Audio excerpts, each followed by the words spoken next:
লুকোচুরি খেলবে? লুকোচুরি তুমি লুকাও, আমি ঠিকই তোমাকে খুঁজে পাবো।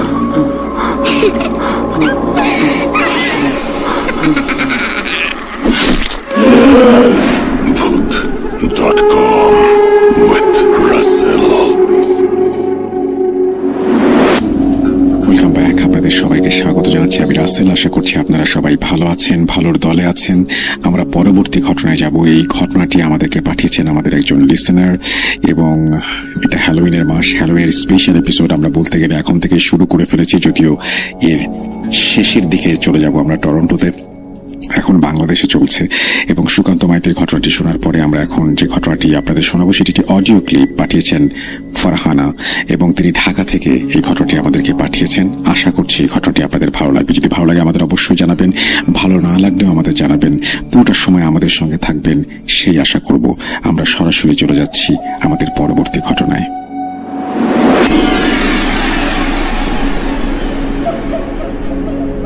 আসসালামু আলাইকুম রাসেল ভাই, আশা করি ভালো আছেন। আমার নাম ফারহানা, আমি ঢাকাতেই থাকি। ভূত এফএম আমার খুব পছন্দের একটা শো, তবে পারিবারিক ও ব্যক্তিগত কিছু ব্যস্ততার কারণে আমি রেগুলার ভূত এফএম শুনতে পারি না। তবে যখন আমি ফ্রি থাকি তখনই ভূত এফএম শুনি। তো আমি ভূত এফএম এ আমার নিজের সাথে ঘটে যাওয়া কিছু ঘটনা শেয়ার করতে চাই। আজকে আমি যে ঘটনাটি শেয়ার করতে চাই ভাইয়া, এই ঘটনাটি এর আগেও আমি মেইল করে পাঠিয়েছিলাম, তবে কিছু প্রবলেমস এর কারণে আমি সম্পূর্ণ ঘটনাটি রেকর্ড করে বা মেইল করে পাঠাতে পারিনি। তাই আমি আজকে আবার ভয়েস রেকর্ডের মাধ্যমে সম্পূর্ণ ঘটনাটি পাঠাচ্ছি। যদি এই ঘটনাটি ভাইয়া সিলেক্ট হয়ে যায়, তাহলে আমার সাথে আরো ঘটে যাওয়া কিছু ঘটনা আছে, সেগুলো শেয়ার করব। তো যাই হোক ভাইয়া, সরাসরি ঘটনায় চলে যাই। ভাইয়া আমি আগে বলে রাখি, আমার পরিবারে আমরা 5 জন সদস্য। আমার আব্বু আম্মু, আমার বড় বোন, আমি আর আমার ছোট ভাই। আর আমার ছোট ভাই অনেক ছোট, ও ক্লাস 3-তে পড়ে। তো যাই হোক ভাইয়া, 2022 সালের অক্টোবর মাসের 13 তারিখে আমার বোনের হঠাৎ পেটে ব্যথা হয়। তো ফার্স্টে পেটে ব্যথা খুব একটা বেশি ছিল না, এই পেটে ব্যথাটা 7 দিন ছিল, বাট খুব একটা বেশি ছিল না। তো যেহেতু একটা ব্যথা 7 দিন স্টে করছিল, এর জন্য আমরা আমার বোনকে নিয়ে একটা হসপিটালে যাই। সেখানে কিছু ট্রিটমেন্ট করার পরে জানা যায় যে আমার বোনের অ্যাপেন্ডিসাইডের ব্যথা আছে, প্রবলেম আছে। তো যে হসপিটালে আমরা প্রথমে তার ট্রিটমেন্ট করি, সেখানে শুধুমাত্র টেস্ট করা হয়, সেখানে কোনো ধরনের অপারেশন করা হয় না। সেজন্য ভাইয়া ডাক্তাররা আমাদেরকে সাজেস্ট করে যে আমরা অন্য যে কোনো একটা ভালো হসপিটালে আমার বোনের অ্যাপেন্ডিসাইডের জন্য ডাক্তার দেখাই। তো ওনারা যেভাবে বলে ওইভাবেই আমরা করি। তো আমি হসপিটালটার নাম নিচ্ছি না, যেহেতু এটা খুব পপুলার একটা হাসপাতাল, নাম করা হাসপাতাল, হয়তো আমি নাম নিলে এটার এফেক্ট পড়তে পারে, সেজন্য আমি হাসপাতালটার নাম নিচ্ছি না। তো আমরা সেকেন্ড টাইম যে হসপিটালটাতে যাই, সেখানে যাওয়ার পর ডাক্তার আমার বোনকে চেক আপ করে বলে যে আমার বোনের অ্যাপেন্ডিসাইডের প্রবলেমস আছে, আর তাকে আর্লি অপারেশন করে ফেললে এটা ভালো হবে। তো ওনার ডাক্তাররা সাজেস্ট করে যে ওই দিনই আমার বোনকে হাসপাতালে ভর্তি করার জন্য। ইভেন আমরা ডাক্তারের সাজেস্ট অনুযায়ী ওই দিনই আমার বোনকে হসপিটালে ভর্তি করি। তো হাসপাতালটা আমার বাসা থেকে কিছুটা দূরে ছিল ভাইয়া, আর আমার ছোট ভাই ছোট হওয়ার কারণে আমার আম্মু আমার বোনের সাথে স্টে করতে পারেনি হসপিটালে, আমাকে রেখে আছে। তো এর আগে পরে আমি কখনোই ভাইয়া হাসপাতালে ছিলাম না, এটাই আমার প্রথম হাসপাতালে থাকা। তো আমার আম্মু আব্বু আমার বোনকে হাসপাতালে ভর্তি করে তারা বাসায় চলে আসে। তো ওই রাতে ভাইয়া কোনো রকমের কোনো প্রবলেম হয় না। আর আমরা ভাইয়া হাসপাতালে একটা ওয়ার্ডে ছিলাম, যেহেতু ওয়ার্ডে অনেক লোক থাকে, তো দেখা যাবে যে সময়টা ভালো যাবে বা সবার সাথে কথা হবে, মিলেমিশে থাকা যাবে, এই কারণে শুধুমাত্র আমরা ওয়ার্ড নিয়েছিলাম। তো আমরা একটা সিট নেই, ওই এক সিটে আমার বোন ছিল আর আমি ফ্লোরে বিছানা করে থাকতাম রাতে। তো প্রথম রাতে ভাইয়া কোনো প্রবলেম হয়নি। পরের দিন সকালে ডাক্তার আসে, যেদিন আমরা ভর্তি করি আমার বোনকে, তার পরের দিন সকালে ডাক্তার আসে, এসে আমার বোনকে চেক আপ করে আমার বোনের অপারেশনের ডেট ফিক্সড করে। তারা ভর্তি তৃতীয় দিন আমার বোনকে অপারেশনের কথা বলে। তৃতীয় দিন সকাল 11টায় আমার বোনের অপারেশন হবে, এটা আমাদের জানায়। তো যাই হোক ভাইয়া, তৃতীয় দিন আমার অপারেশন যখন হয় আমার বোনের, তখন আমার আব্বু আম্মু আসে। আমার বোনকে সকাল 11টায় অপারেশন থিয়েটারে নিয়ে হয়, আর তাকে পোস্টিং রুমে দিতে দিতে অলমোস্ট 3:30 বেজে যায়। তো ভাইয়া বলে রাখি, অপারেশন থিয়েটারের সামনে অথবা পোস্টিং রুমের সামনে ওই হসপিটালে মানে ঘুমানোর মতন বা রাত কাটানোর মতন কোনো সিস্টেম নাই। সেখানে জাস্ট কয়েকটা বসে ওয়েট করার মতো চেয়ার দেয়া, এছাড়া আর কিছুই ছিল না। আর বলে রাখি ভাইয়া, হাসপাতালটা 12 তলা। তো হাসপাতালে 10 নম্বর ফ্লোরে হচ্ছে স্টুডেন্টসদের ক্লাস করানো হয়, আর 12 নম্বর ফ্লোর যেটা, সেটা তখন শুধুমাত্র করা হয়েছে, তবে সেটা তখন পর্যন্ত ওপেন হয়নি। জাস্ট কমপ্লিট করা, ওপেন হবে আর কিছুদিন পরে, এমন টাইমে আমরা হসপিটালে যাই। আর আমার বোনের অপারেশনটা হয় ভাইয়া 6 তলায়, আর আমাদের মানে ওয়ার্ডটা ছিল বা যে ওয়ার্ডে আমরা ছিলাম সেটা ছিল 11 তলায়। তো যাই হোক, আমার বোনকে পোস্টিং রুমে দেওয়ার পর আমার আব্বু আম্মু ওই দিন রাতের 11:30 তারা বাসায় চলে আসে। তো ওই রাতে যেহেতু বেড খালি ছিল, আর আমি ভাই আগেই বলেছি যে আমি ফ্লোরে ঘুমাতাম, তো ওই রাতে আমার বোনকে 6 তলায় পোস্টিং রুমে রাখা হয়, আর বেড খালি থাকার কারণে আমি ওই রাতটা 11 তলায় বেডেই ছিলাম। তো রাতের 11:30টার দিকে বা এরকম হবে, আমার আব্বু চলে আসার সময় আমাকে বলছে যে আমার বোনকে কিছুক্ষণ পর পর যে পোস্টিং রুমে দেখে আসার জন্য, যে তার কোনো প্রবলেমস হচ্ছে কিনা। তো আব্বু যেরকমটা বলে আমি ওইরকমটাই করার ট্রাই করি। আমি ভাইয়া রাতে 12:30টায় একবার আমার বোনকে দেখে আসি পোস্টিং রুমে, 11 তলা থেকে নেমে 6 তলায় যে আমি পোস্টিং রুমে দেখে আসি। তো কোনো প্রবলেম ছিল না, যার জন্য আমি আবারও উপরে 11 তলায় রুমে চলে আসি, ওয়ার্ডে।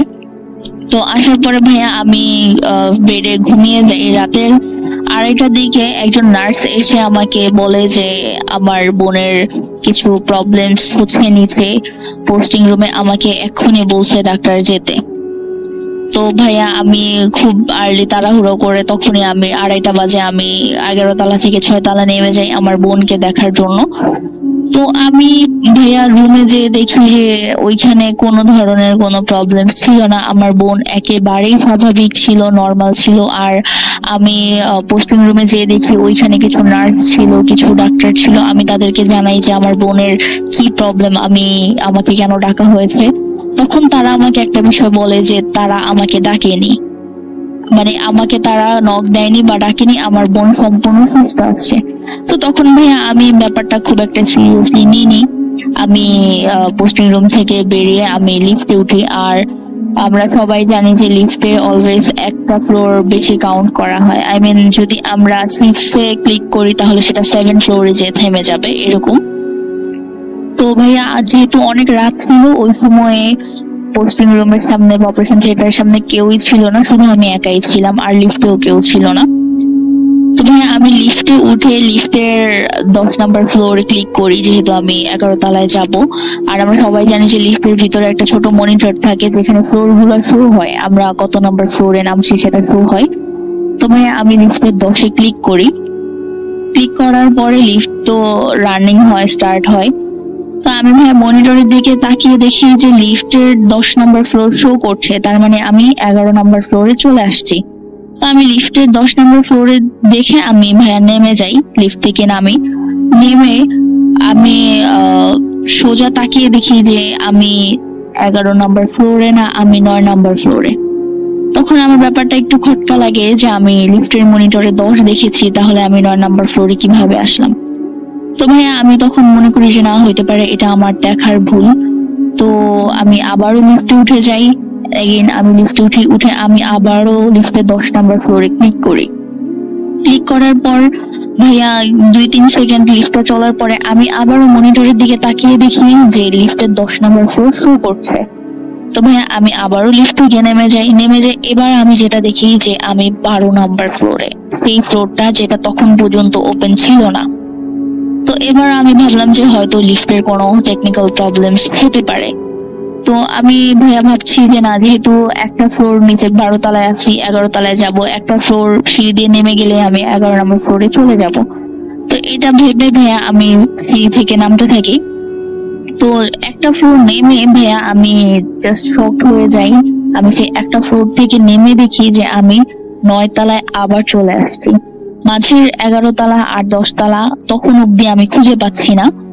তো 9 তলায় যখন আমি যাই ভাইয়া, যে দেখি ওইটা একটা শিশু ওয়ার্ড, ওইখানে অনেক বাচ্চারা খেলাধুলা করছে ভিতরে, আর সামনে মানে কেচি গেটের সামনে কিছু ডাক্তার বসে আছে, তবে তারা আমার দিকে অনেকটা রাগান্বিত ভাবে তাকিয়ে আছে।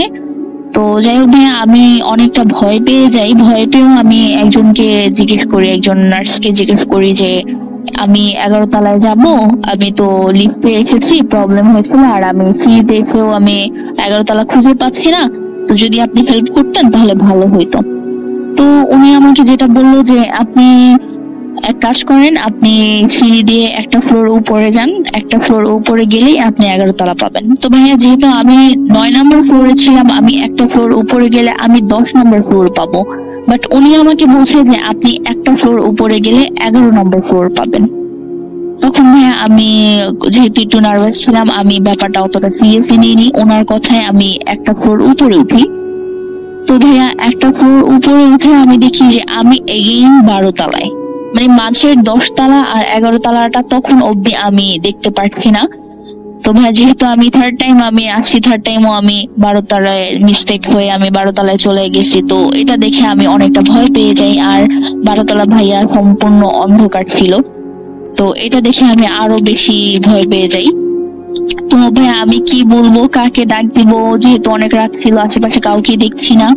তো আমি ভয়ে অনেকটা শকড হয়ে যাই, ইভেন আমি কোনো কথাও বলতে পারতেছিলাম না। আর আমার হাতে ভাইয়া তখন ফোন ছিল, তবে আমার মাইন্ড কাজ করতেছিল না যে আমি কাউকে ফোন দিব, এরকম একটা ব্যাপার ছিল। তো হঠাৎ করে ভাইয়া একজন গার্ড এসে আমাকে ডাক দিয়ে বলে যে আপনি এত রাতে 12 নম্বর ফ্লোরে কি করছেন এই অন্ধকার ফ্লোরে। উনি যখন এসে ভাইয়া ডাক দেয়, আমি জাস্ট চমকে যাই। তো ওনার দিকে তাকিয়ে আমি কিছু বলতে পারছিলাম না, শুধু তাকে আমি একটা কথা বলছিলাম যে ভাইয়া আমাকে 11 নম্বর ফ্লোরে কষ্ট করে নিয়ে যান, আমার শরীরটা ভীষণ খারাপ লাগছে। তো উনি ভাইয়া আমাকে 11 নম্বর ফ্লোরে নিয়ে যায়। 11 নম্বর ফ্লোরে নিয়ে যাওয়ার পর আমি ওয়ার্ডে ঢুকে ঘড়ির দিকে তাকিয়ে দেখি তখন রাত 3:30 বাজে, 3:20 সামথিং এরকম বাজে, অলমোস্ট 3:30। তো ভাইয়া আমি অবাক হয়ে যাই যে আমি রাতের অলমোস্ট 2:30টার দিকে হবে, আমি লিফটে উঠি। আর এরপরে আমার সাথে কি হয় আমার মনে নাই, আমি প্রায় 50 মিনিট পরে আমি 11 তলায় আসি। তাহলে এই 50 মিনিট আমি কোথায় ছিলাম, আর কেনই বা আমার বারবার 12 তলা আর 9 তলা ফ্লোরটাই শো হচ্ছিল, 10 তলা আর 11 তলা কেন শো হচ্ছিল না। তো এই বিষয়টা আমি ওই রাতে একটু চিন্তা করার পর ভাবলাম যে হতে পারে এটা আমার মিস্টেক, এর জন্য ভাইয়া আমি আর এই বিষয়টা সিরিয়াসলি নেইনি। তো যেদিন এই ঘটনাটি ঘটে যে রাতে, তার পরের দিন দুপুরবেলা আমার বোনকে রিলিজ দেওয়া হয়, আর আমার বোনকে বেডে রাখা হয়, বেডে এনে দেওয়া হয়। তো ভাইয়া যেটা হয়, আমার বোনকে যেদিন বেডে দেয়, ওয়ার্ডে বেডে দিয়ে আসে, সেই দিন ভাইয়া আমি যখনই ওয়াশরুমে যাই তখনই সামহাও কেউ একজন এসে আমার ওয়াশরুমে নক করতো। তো আমি বলে রাখি ভাইয়া, ওইখানে 2টো ওয়াশরুম ছিল, একটা ওয়াশরুম একটু বড় ছিল আর একটা ওয়াশরুম ছোট ছিল। তো যেটা বড় ছিল সেটা সবার জন্য কমফোর্টেবল ছিল, এর জন্য ভাইয়া আমি ওই ওয়াশরুমটাই বেশি ইউজ করতাম। তো যেদিন আমার বোনকে ওয়ার্ডে দেয়া হয় সেদিন ভাইয়া আমি ওয়াশরুমে যখনই যাই তখনই আমার ওয়াশরুমে নক হয়। আর নকটা অনেকটা এরকম ভাইয়া যে ফার্স্টে একটা মানে নক করে, একবার নক করে, দেন 1 থেকে 2 মিনিট যায়, দেন আবার আরেকটা নক করে, এরকম করে যখন থার্ড টাইম নক করতে আসছে তখন ভাইয়া কন্টিনিউয়াসলি নক করে। তো আমি বলে রাখি ভাইয়া, সেই ওয়াশরুমের পাশে একজনের বেড ছিল। তো আমি ওয়াশরুম থেকে বের হয়ে আমি প্রথম দিন ভাবি যে না হতে পারে ওই আন্টিদের বা আশেপাশে যারা আছে পেশেন্ট তাদের হয়তো কোনো প্রবলেমস হচ্ছিল বিধায় তারা নক করে। তবে ভাই আমি এই ব্যাপারটা লক্ষ্য করি যে আমি যখনই ওয়াশরুমে যেতাম তখনই দরজায় নক হইতো। সেটা ভাইয়া যখনই যেতাম, সেটা দিন হোক রাত হোক, অলওয়েজ মানে আমি ওয়াশরুমে গেলেই দরজাটা নক হতো। তো এই বিষয়টা একটা সময় আমাকে রাগায়া দেয়। তো আমি ওয়াশরুম থেকে বের হয়ে ওয়ার্ডে সবার উদ্দেশ্যেই বলি যে ওয়াশরুমে মানুষ কোনো মানে ঘিরতে যায় না, এখানে একটা ন্যাচারাল ওয়ার্কের জন্য যায়, কেন আপনারা এত বারবার নক করছেন। তো ওয়াশরুমের পাশে যে বেডটা ছিল, ওইখানে যে আন্টি ছিল উনি আমাকে জানাচ্ছে যে ওইখানে কেউই নক করেনি, দরজায় তারা কেউই নক করেনি, ইভেন কোনো পেশেন্ট অথবা পেশেন্টের গার্ডিয়ান কেউই দরজায় নক করেনি। তখন ভাইয়া আমি একটু চমকে যাই যে তাহলে এতক্ষণ ধরে দরজায় নক করছেটাকে। তো আমি এই বিষয়টা ওই আন্টিকেও কিছু না জানাই, আর আমার বোনকেও আমি কিছু জানাইনি। তো এটা ভাইয়া পঞ্চম রাতের ঘটনা। পঞ্চম দিন যেদিন আমি রাতে ঘুমানোর সময় ভাইয়া তখন প্রায় 1:30-2টা বেজে যায়। তো আমি আমার ঘুম চলে আসে, আমার চোখটা লেগে আসার সাথে সাথে ভাইয়া আমি শুনতে পাই যে কেউ একজন আপনার হসপিটালে যে থাই গুলো থাকে সেই থাইয়ে কেউ একজন নক করছে।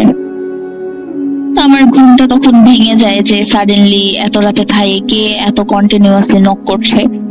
তো আমি ঘুম থেকে উঠে দেখি যে ওয়ার্ডের প্রত্যেকটা পেশেন্ট প্রত্যেকটা গার্ডিয়ান ঘুমাচ্ছে, সবাই ঘুমিয়ে আছে, ওয়ার্ডের দরজা লক করা। তাহলে আমি ভাবতেছিলাম যে তাহলে থাইয়ে কে নক করছে। তো এটা ভাবতে ভাবতে ভাইয়া আমি আবারও ঘুমিয়ে যাই। তো যখন আমি ঘুমিয়ে যাই সাডেনলি শুনি যে আমার কানের পাশে একটা মেইলি কণ্ঠে কেউ একজন খুব জোরে খিলখিল করে হাসছে এরকম। তো এই সাউন্ডটা শোনার সাথে সাথে ভাইয়া আমি আবার ঘুম থেকে উঠে যাই। উঠে যাওয়ার পর আমি চারোদিকে তাকাই, আবার সব দিকে তাকাই দেখি যে না এবারও সেম ওয়ার্ডের সব পেশেন্ট সব গার্ডিয়ান সবাই ঘুমাচ্ছে। তো আমি ভাবলাম যে হতে পারে বাহিরের হাসপাতালে, যেহেতু বাহিরের হয়তো কেউ এসে হাসছে। তো আমি ওয়ার্ডের থেকে বের হয়ে ভাইয়া যেটা দেখি বাহিরে একটা মানুষও ছিল না, একজনও ছিল না, না কোনো ডাক্তার না কোনো নার্স, কেউ ছিল না। তাহলে আমার কানের কাছে এসে ওই অট্ট হাসিটা কে দিয়েছিল? তো এটা ভাবতে ভাবতে আমি আবারও ওয়ার্ডে যাই, যে আবার শুয়ে পড়ি। আমি এর মাঝে ভেবেছিলাম যে আমার বোনকে ডাক দিব, বাট আমার বোন সিক, তার জন্য তাকেও আর ডাক দেওয়া হয়নি। তা আমি সেকেন্ড টাইম যখন আমি আবারও ঘুমিয়ে পড়ি তখন সেম ওয়েতে এসে কেউ একজন থাইতে নক করছে। তো ভাইয়া আমি এটা শোনার পর আমি আর এবার চোখ খুলিনি, আমি চোখ বন্ধ করে রেখেছিলাম, কারণ আমি ভাবতেছিলাম যে এবার আমি শুনতে চাই যে কে কাজটা করছে, কে নক করছে বারবার। তো আমি সজাগ হয়ে যাই, বাট আমি চোখ খুলিনি। এমন সময় ভাইয়া আমার কানের কাছে এসে আবারও একটা হাসির শব্দ শোনা যায়। তো আমি ঘুম থেকে উঠে যাই, উঠে এবার সেম জিনিসই দেখি যে সবাই ঘুমাচ্ছে, তো আমার কানের কাছে এসে হাসছেটাকে। তো এই টাইমে আমি ভাবলাম যে না আমি আর নিচে ফ্লোরে থাকবো না, আমি একটু কষ্ট হলো আমার বোনের পাশে আমি বেডেই থাকবো। তো ওই রাতটা আমি বোনের পাশে বেডেই ছিলাম। তো ভাইয়া ফজরের যখন আজানটা, আমার বেডে উঠার কিছুক্ষণ প্রায় আধা ঘন্টা পরে ফজরের আজান হয়ে যায়। আজান হওয়ার পরে আমি দেখি যে একজন আন্টি ঘুম থেকে উঠে উনি নামাজ পড়ে উযু করে কোরআন শরীফ পড়তেছে, হসপিটালে উনি কোরআন শরীফ পড়তেছে। তো তখন আর আমি ওনাকে কিছু বলি না। সকাল 11টার সময় আন্টি আর আমি ভাইয়া কেবিন না আমরা ক্যান্টিনে যাই খাবার খেতে। তো ক্যান্টিনে যখন আন্টি আর আমি খাবার খেতে যাই পাশের বেডের আন্টি, তখন আমি আন্টিকে জিজ্ঞেস করি যে আন্টি গতকাল রাতে এরকম কিছু থাইয়ের শব্দ, কেউ নক করছে এরকম শব্দ হচ্ছিল, আপনি কি এরকম ধরনের কোনো শব্দ পেয়েছিলেন কিনা? তখন আন্টি বলে যে আন্টিও সেম শব্দগুলো পাচ্ছিল, কেউ একজন এসে থাইতে নক করছে, কেউ একজন তার কানের কাছে এসে হাসতেছে, এরকম ধরনের শব্দ সেদিন রাতে উনিও ফিল করে। যার জন্য ভাইয়া উনি ফজরের ঘুম থেকে উঠেই আগে উযু করে উনি কোরআন শরীফ পড়তে বসে। তো আমি আন্টিকে জানাই যে আন্টি আমি ভেবেছিলাম যে এটা হয়তো আমার একার সাথেই হচ্ছে। তো আন্টি জানায় না, শুধু এটাই না, উনিও যখন ওয়াশরুমে যায় তখন উনি শুনে যে কেউ একজন ওয়াশরুমের নক করছে। তো ভাইয়া আমরা দুইজনই অনেকটা ভয় পেয়ে যাই। ঘটনাটি হয়তো এখানে স্টপ হইলে ভালো হইতো। তো ভাইয়া ওই দিন যেটা হয় সেটা হয়ে যায়। তো এরপরে 6 নাম্বার রাতে আমাদের আর কোনো প্রবলেম হয় না। তো 7 নাম্বার ডে যে আমি হসপিটালে 8 দিন ছিলাম, তো 7 নাম্বার দিনটা যেটা হয় সেদিন সকালবেলা ভাইয়া পাশের, আমি বলেছিলাম যে ওয়াশরুমের পাশে একটা বেড ছিল, ওইখানে একজন আন্টি ছিল। তো ওই আন্টির মেয়ে আন্টির সাথেই থাকতো, আর ওনারা ভাইয়া 28 দিন হসপিটালে ছিল, স্টে করেছে 28 দিন। তো তো আমরা সবাই সকালে ঘুম থেকে উঠে যে যার মতন কাজ করতেছি, পেশেন্টদের যতটুকু সেবা দেয়া দরকার আমরা সবাই দিচ্ছি। এরকম সময় ভাইয়া ওই ওয়াশরুমের পাশে বেডে যে আন্টি ছিল ওনার মেয়ে ওয়াশরুমে যাবে, ওয়াশরুমে যাওয়ার জন্য ও বেড থেকে দাঁড়ায় জাস্ট 2 কদম সামনে গিয়েছে আর ও সাথে সাথে সেন্সলেস হয়ে ওইখানেই পড়ে যায়। তো ওই মেয়েটা সেন্সলেস হয়ে পড়ে যাওয়ার পরে সাথে সাথে ডক্টররা আসে। ডক্টররা ভাবে যে হয়তো ওর কোনো ফিজিক্যালি কোনো প্রবলেমস আছে বিধায় ও অজ্ঞান হয়ে গিয়েছে, যেহেতু ও হসপিটালে 28 দিন স্টে করছে। তো ডাক্তাররা এসে চেক আপ করতে করার চেষ্টা করে, বাট কোনোভাবেই মেয়েটার জ্ঞান আসতেছিল না। এভাবে ভাইয়া অলমোস্ট 2 থেকে 3 মিনিট হয়ে যায়, ওর জ্ঞান ফিরছে না। হঠাৎ করে ভাইয়া মেয়েটা কি বলে, ওর চোখগুলো খুলে, ইভেন সাথে সাথে ওর চোখের মনি সাদা অংশ যেটাকে বলে সেই অংশটা ভাইয়া সম্পূর্ণ লাল হয়ে থাকে, সম্পূর্ণ ওর সাদা অংশ লাল হয়ে থাকে। ওর চোখগুলো এত বড় হয়ে যায় যে মনে হচ্ছিল ওর চোখ থেকে এখনই ব্লাড চলে আসবে। তো এরকম হয়ে যায় ওর চোখের অবস্থা। আর ও ভাইয়া মুখে কোনো শব্দ করতে পারছিল না, ও শুধু ওর গলাটাকে খুব জোরে জোরে প্রেসার ক্রিয়েট করে গলাটাকে ম্যাসাজ করলে আমরা যেরকম করি ওইভাবে ডলতেছিল। আর ভাইয়া আমি বুঝাতে পারছি না, মাছ যখন পানি থেকে উঠানোর পর একটা মাছ যেভাবে ছটফট করে, এই মেয়েটা সেম ওয়েতে ছটফট করতেছিল। চোখগুলো থেকে মনে হচ্ছে রক্ত পড়বে, মুখ দিয়ে ও কোনো কথা বলতে পারতেছিল না, আর ওর গলাটা কন্টিনিউয়াসলি খুব জোরে জোরে ডলতেছিল। আর ভাইয়া ওর বুকের ভিতরে খুব জোরে জোরে থাপ্পড় দিচ্ছিল। তো এটা দেখে ওয়ার্ডের সবাই অনেকটা ভয় পেয়ে যায়। তো ওই মেয়েটার মা তখন বলে, আন্টি বলে যে ওকে কেউ পানি দাও। তো পাশের বেডের আরেকটা আপু, তার কাছে তখন ভাইয়া 2 লিটারের একটা পানির বোতল, সম্পূর্ণ বোতলটাই ভরা ছিল, ওই মেয়েটাকে দেয়। ভাইয়া আমি জানি না বিলিভ করবেন কিনা, সর্বোচ্চ 3 থেকে 4 সেকেন্ডের ভিতরে মেবি হবে, 4 সেকেন্ডের বেশি হবে না, হাইস্ট গেলে হয়তো 5 সেকেন্ড হতে পারে, এর ভিতরে মেয়ে ভাইয়া 2 লিটার পানি শেষ করে ফেলছে। আর পানিটাকে ও এত স্পিডে খাইছে ভাইয়া যে ওর শ্বাসের টানের কারণে পানির বোতলটা পুরো দুমড়ে মুচড়ে গেছিল। ও এত স্পিডে ভাইয়া পানিটা টানছিল। তো ওই পানির বোতলটা যখন শেষ হয়ে যায় তখন মেয়েটা পানির বোতল ফেলে দিয়ে ও ইশারায় আবারও পানি দেওয়ার কথা বলে। তো ওর মাও বলে যে হ্যাঁ ওকে আবার পানি দাও। দেন ভাইয়া ওকে আবারও 2 লিটার পানি দেওয়া হয়। ও তখনও ভাইয়া সর্বোচ্চ 5 সেকেন্ডের ভিতরে সে 2 লিটার পানি শেষ করে পুরো বোতলটাকে দুমড়ে মুচড়ে ফেলে সে আবারও পানি চায়। তো ওই সময় ডাক্তার বলে যে ওকে যেন এত ওভার পানি না দেয়া হয়, কারণ একটা মানুষ কতটা পানি খাইতে পারে এক নিঃশ্বাসে এটা তো আমরা সবাই জানি। তো যাই হোক, ওকে ডাক্তার বলে যে ওকে আর পানি দিতে না। তো মেয়ের মা তখন সাডেনলি সবাইকে বলে, ইভেন ডাক্তারদেরকে উদ্দেশ্য করে বলে যে আপনি যেখান থেকে চলে যান, আমার মেয়ের অন্য একটা প্রবলেম আছে, আলাদা প্রবলেম বা যেটাকে বলে জিনের আসর, এরকম প্রবলেম আছে, আপনারা চলে যান, ও কিছুক্ষণ পর নিজে থেকেই ঠিক হয়ে যাবে। তো এটা যখন বলে তখন ডাক্তার ওয়ার্ডের সবাই অনেকটা ভয় পেয়ে যায়। তো যাই হোক, ডাক্তাররা ওই মেয়ের মার কথা শুনে ওনারা চলে যায়। আর মেয়ের মা বলে যে থাইটা লাগাই দেন, যে ওয়ার্ডে আমরা ছিলাম সেই ওয়ার্ডের থাইটা লাগাই দিতে বলে।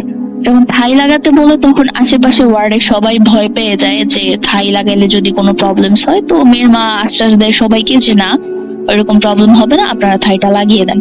তখন থাই লাগাই দেওয়ার পরে ভাইয়া মেয়ে প্রায় 6 থেকে 7 মিনিট পরে ওইভাবে শুয়ে থাকে আর ওইভাবে ছটফট করে। দেন ভাইয়া 6-7 মিনিট পর ভাইয়া সুস্থ হয়ে যায়, ওর কোনো ট্রিটমেন্ট কোনো কিছু লাগে না, ও সুস্থ হয়ে ওর মতন বেডে যেয়ে কিছুক্ষণ রেস্ট নেওয়ার পর ভাইয়া দেখি ও হঠাৎ করে কাপড় টাপড় গুছাচ্ছে, ও চলে যাবে এখান থেকে। তখন আমরা সবাই মেয়ের মাকে জিজ্ঞেস করি যে আসলে আপনার মেয়ের প্রবলেমটা কোথায়, সাডেনলি তার এরকম হয়েছে কেন। তখন মেয়ের মা জানায় যে ওই মেয়ের সাথে জিন টাইপের একটা প্রবলেম আছে, অলৌকিক প্রবলেম আছে, যেটা ওই মেয়েটাকে কিছুদিন যাবত প্রবলেম করতেছে। কারণ মেয়েটা হাসপাতালে অলমোস্ট 28 দিন ধরে আছে, তো লং টাইম থাকার কারণে ওই অবয়বটা মেয়েটাকে প্রবলেম করছিল। আর যেহেতু মেয়েটা ওর মাকে রেখে হাসপাতাল থেকে বের হচ্ছিল না, সেজন্য সেই অবয়বটা আশেপাশের বেডের যারা ছিল, ওয়ার্ডের আশেপাশে বেডে যে পেশেন্ট ছিল অথবা যারা গার্ডিয়ান ছিল তাদের মধ্যে কিছু কিছু মানুষকে ওই অবয়বটা প্রবলেম করছিল, যেন এই মেয়েটা যেভাবেই হোক মানে এই হসপিটাল থেকে বেরিয়ে চলে যায়। তো ভাইয়া এই অবয়বটি মূলত এই মেয়েটাকে এখান থেকে নিয়ে যাওয়ার জন্য ও আশেপাশের মানুষগুলোর সাথে এভাবে প্রবলেম করছিল। তো ওই মেয়ের মাকে মানে জিজ্ঞেস করার পর যেটা জানা যায় যে এই মেয়েটার সাথে ছোট থেকেই এই অবয়ব বা এই জিন টাইপের এই জিনিসটা ছিল। আর এটা যখনই এই মেয়েটা কোথাও খুব বেশি লং টাইম স্টে করে বাড়ি ছাড়া, বাড়ির বাহিরে, তখনই এই অবয়বটি বিভিন্ন ধরনের প্রবলেম করতে থাকে। আর এই কারণেই মূলত তখন হসপিটালে এই প্রবলেমস গুলো হচ্ছিল। আর ভাইয়া বলে রাখি যে যেহেতু ওই মেয়েটা হসপিটালে 28 দিন ছিল আর আমরা হসপিটালে 8 দিন ছিলাম, তো ওই মেয়েটা থাকা অবস্থায় ওই হসপিটালের ওই ওয়ার্ডটাতে ভাইয়া মানে থাই গ্লাস যাই বলেন, জানালা বলেন, সবকিছু খুলে রাখা সত্ত্বেও মানে ভিতরে অনেকটা গরম কাজ করতো, যেটা মানে খুবই ওয়েদারটা খুব গরম লাগতো ওয়ার্ডের ভিতরে, বাট বাহিরে গেলে আবার ঠান্ডা ফিল হতো। আর ওয়ার্ডের ভিতরের পরিবেশটা খুব থমথমে একটা অবস্থায় ছিল। বাট ভাইয়া ইত্তেফাক ভাবেই বলা চলে যে এই মেয়েটা যখন চলে গেছে, তো ওই মেয়েটা যাওয়ার পরে আমি আরো 2 দিন স্টে করেছিলাম হসপিটালে। তো 1 রাত আর 2 দিন স্টে করেছিলাম। তো ভাই ওই মেয়েটা যাওয়ার পর পুরো পরিবেশটাই একদম পুরো চেঞ্জ হয়ে যায়। ওয়ার্ডের ভিতরে পর্যাপ্ত পরিমাণে ভালো লাগা কাজ করতে থাকে, ইভেন ওয়ার্ডটা অনেকটা ঠান্ডা হয়ে যায়। তো ওই এট লাস্ট আমরা এটাই জানতে পারি যে এই মেয়েটার কারণেই মূলত আমরা মানে কিছু কিছু কি বলে পেশেন্ট, কিছু কিছু গার্ডিয়ান আমরা এরকম প্রবলেমস এর ফেস করেছিলাম। তো এই ছিল ভাইয়া আমার ঘটনা। যদি ভালো লাগে তাহলে শোনাবেন। আজকের মতো বিদায়। আর যদি আমার এই ঘটনাটি সিলেক্ট হয় ভাইয়া, তাহলে অবশ্যই আমার আরেকটা ঘটনা আছে, আমার লাইফের সাথে ঘটে যাওয়ার কিছু ঘটনা আছে, সেগুলো পাঠাবো। জানি না কতটা বুঝিয়ে বলতে পারছি বা আপনারা কতটুকু বুঝতে পেরেছেন, তবে চেষ্টা করেছি বুঝিয়ে বলার জন্য। তো যাই হোক ভাইয়া, ভালো থাকবেন। আসসালামু আলাইকুম।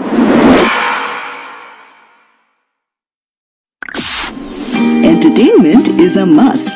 শুনুন স্বাধীন পডকাস্ট।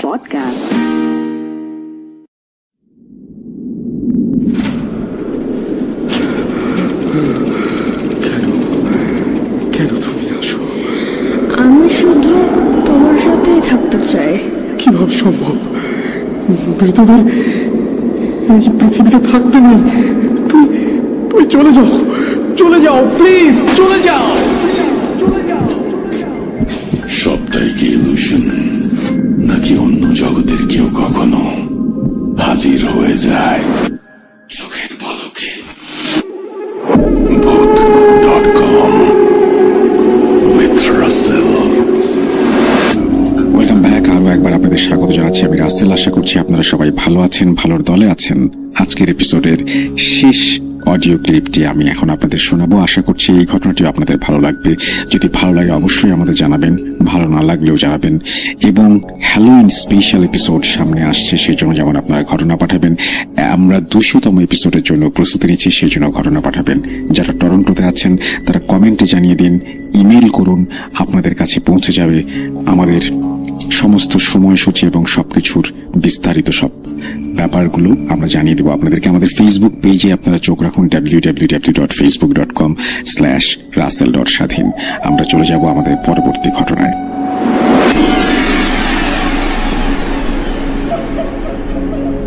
আসসালামু আলাইকুম রাসেল ভাই, আমি তারিক রংপুর থেকে বলছি।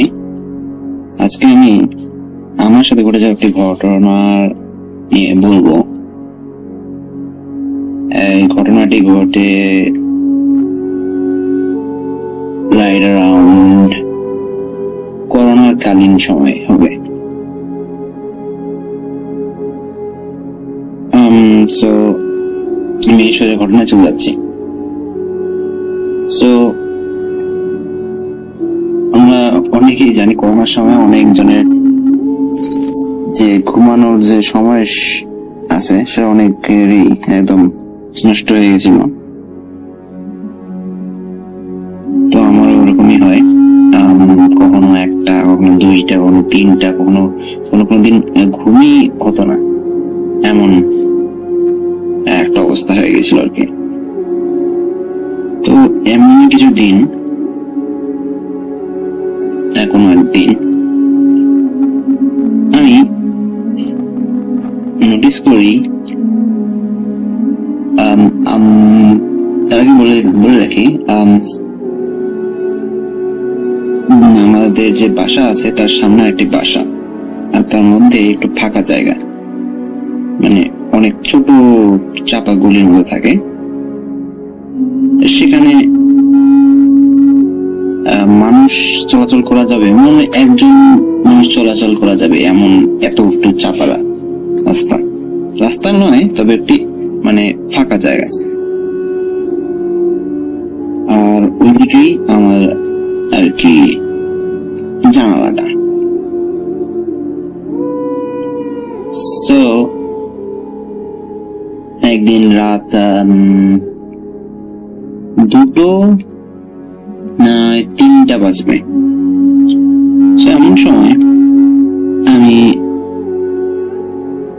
ইয়ারফোনে গান শুনতেছি, আমি নোটিস করলাম খচমচ শব্দ করতেছে।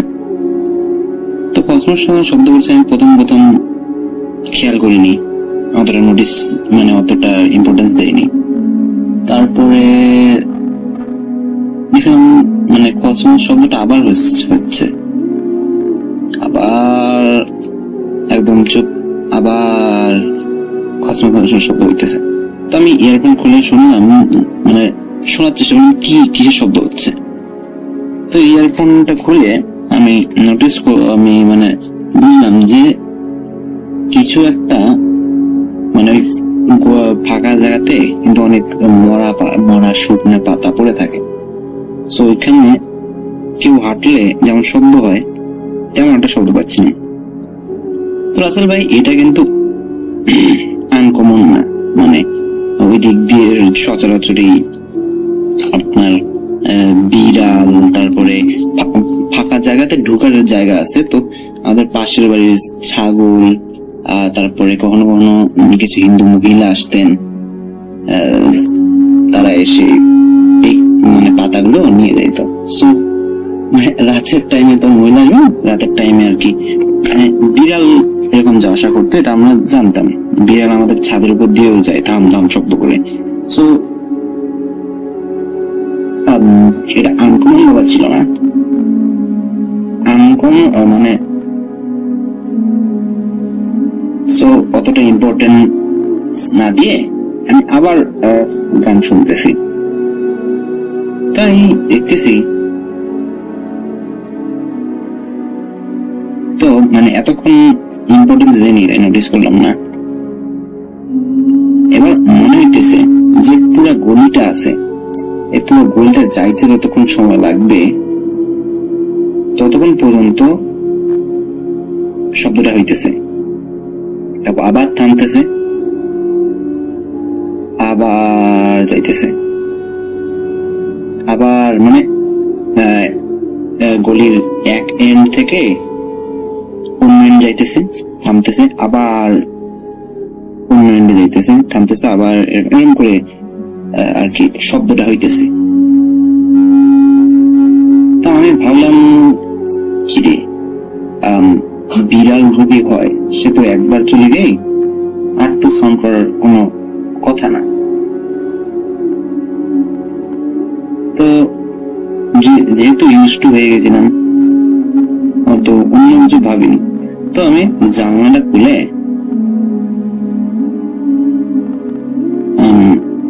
দেখার চেষ্টা করলাম কি জিনিসটা, কি মোবাইলের ফ্ল্যাশ লাইট অন করে দেখার চেষ্টা করতেছি যে কি বাইরে, কি এটা।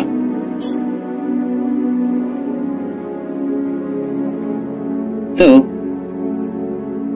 দেখলাম আমরা দেখার চেষ্টা করতেছি, কিন্তু কিছু দেখতে পাচ্ছি না। তো আমি বললাম আচ্ছা হোক, থাক, কি হয় হোক, ওটা তো আর দেখা যাচ্ছে না, এখন আমি কি আর করতে পারি। আমি জানলাটা বন্ধ করার সিদ্ধান্ত নিলাম এবং বন্ধ করতে গেলাম। সো আমাদের জানলাটার কথা বলি, আসলে এটা কিন্তু থাই গ্লাস না, ওই একদম কপার আর কি, কপাট সিস্টেম আর কি, লোহার কপাট। তো ধরে টেনে আবার এনে বন্ধ করতে হয়। সো আমি যখনই ধরতে গেলাম, মানে গেটের মতো আর কি, জানলাটা দুইটা কপাট আর কি জানি বলবো মানে কিছু মনে আসতেছে না। তো ওই দুইটা ধরছি, ধরে টেনে আনতে যাব, তখনই একদিন আমার হাতের উপর হাতটা একদম রাসেল ভাই পুরো মানুষের মতো, মানুষের হাত, কোনো নখ বড় নেই, কোনো মানে হাতে কোনো লোম নেই, কিন্তু হাতটা অনেক কালো বলতে কি মনে হয় হাতে ছাই মেখে আছে, মাখা এরকম একটা হাত। আমি এরকম মানে হাতটা দেখে আমি কিন্তু রাসেল ভাই এতক্ষণ ধরে যত কথা বললাম তাতে হয়তো অনেকজনের এরকম একটা আইডিয়া হইতে পারে যে আমি সাহসী। আসলে কিন্তু আমি না, অত সাহসী না, আমি ভীতু। কিন্তু জীবনে একটা শখ ছিল যে আমি জিন দেখবো, মানে ভূত.com, ভূত FM সবই আগে থেকে শোনা হয়। সো তখন থেকে একটা শখ ছিল। আম্মু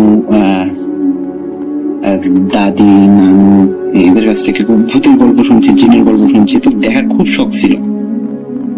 শখও ছিল, কিন্তু অতটা সাহসী ছিলাম না, ভীতু ছিলাম।